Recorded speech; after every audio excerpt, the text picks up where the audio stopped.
We are here outside of the gates at City Park in downtown West, historic in its own right, as St. Louis's MLS team gets ready to take the pitch for the very first time at home. These very grounds, though, have their own history. They were once home to one of the predominantly black neighborhoods in the city, and now these pillars stand, the sands of time forever marking what was once Mill Creek Valley.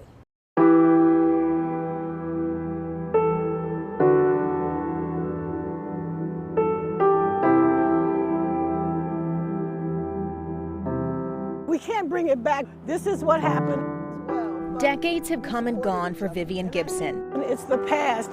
Yet what remains are memories of the neighborhood she was born into, still loves, and greatly misses. You can see how densely populated it is. This map outside St. Louis's newest soccer stadium, City Park, and this is Bernard Street, I think. So this is my house. Tells the story of Vivian and the many others who called Mill Creek Valley home. Today, we know this area is downtown West and Midtown, but as far back as the 50s, it had already been long established as St. Louis's first predominantly African-American neighborhood. The community, my life, my friends, our churches, our schools, going to baseball games. Mill Creek Valley sat exactly where many will soon watch soccer, visit Union Station, or maybe even see a basketball game at Chaffetz. For 54 blocks, 20th on the west to Grand, Olive on the north, and then the rail yards on the south, it filled much of St. Louis's central corridor. It was a pretty inclusive community. Gibson put her memories of growing up in the African-American neighborhood into this book, The Last Children of Mill Creek. She tells the stories about her parents, 7 siblings, and grandmother, all who lived in an 800-square-foot row house. You can see how densely populated it is. You had friends, you played in the streets. Gibson writes from the viewpoint of a young girl growing up in segregated St. Louis as she watched her home ripped away under the guise of urban renewal. I've had a long-standing interest in Mill Creek because my family was there. Gwen Moore is a Missouri History Museum historian looking at the neighborhood's history from the turn of the century to 1959 when the first building came down. We're looking at what happened after that building came down, after they tore down all those buildings. It was like about 5,000 buildings that they tore down. Moore says the idea to demolish Mill Creek came amid concerns about St. Louis's dwindling population and the overall look of downtown. And of course, it was characterized as a slum. The Chamber of Commerce, the real estate exchange, one of the things that they were always saying is like when people get off the train at Union Station, what do they see? They see this black neighborhood here. That black neighborhood not only referred to as a slum in area newspapers, but also the city's #1 eyesore. Sure, it did have its issues, as any neighborhood does, but Moore says what's glossed over by history is the fact that Mill Creek Valley was a rich and vibrant community, a place where a notable financial institution was founded. With People's Finance Corporation, it actually became the commercial center of Black St. Louis.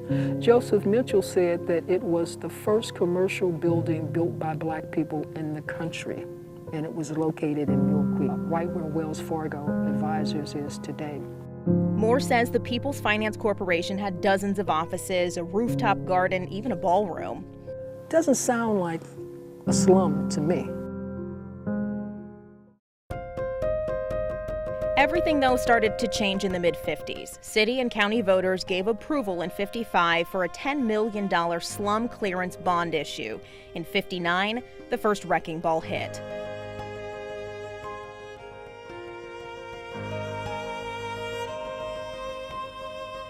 So tell me, what was it like when it finally came out that they were going to demolish it, tear it down, bring in the wrecking balls? Well, I was a child. I was only about 10 years old when it all happened, so I can only imagine as an adult looking back. But I think there was a part of us that thought that, okay, this is going to be better. Black people were promised that they would be the first to come back to affordable housing. As you can see here, there is no housing, period, much less affordable housing. The only church left standing today, Berea Church in Midtown. St. Louis University now owns the building, renamed Il Monastero. But for 10 years after the Great Raise, desolation. There was a long period where it was called Hiroshima Flats. It was just devastation, just flat out nothing here. What was so traumatizing for a child who didn't quite understand what was going on, that all of a sudden, what happened to all our friends? I don't know where they are. And that's what happened, that people just started disappearing. St. Louis University eventually acquired 22 acres of the Mill Creek Valley tract. The historically black college, Harris-Stowe State University, expanded, but so did the roadways. The Daniel Boone Expressway, Highway 40, now known as 64, ballooned, eating up more land in Mill Creek. They built the highway, and white people took their jobs from the highway, the cars that they bought, and drove to the suburbs, and the city died. It is a privilege to host this amazing tribute at our soccer stadium. Now, though, 60 years later, that same site is home to this art installation. Mill Creek and its residents are being remembered through Pillars of Valley. 1, 2, 3, Mill Creek! The artwork resembles hourglasses, the sands of time frozen in place. That's why, on February 16, 2023, 64 years to the start of demolition, St. Louis dedicated the monuments. It was like the neighborhood coming together again. So yeah, that was really exciting. And the local artist behind the pillars, Damon Davis, he never even knew Mill Creek Valley existed. When I found out, I wanted to make sure that no more black kids would grow up without knowing about this thriving black community that was in the center of St. Louis.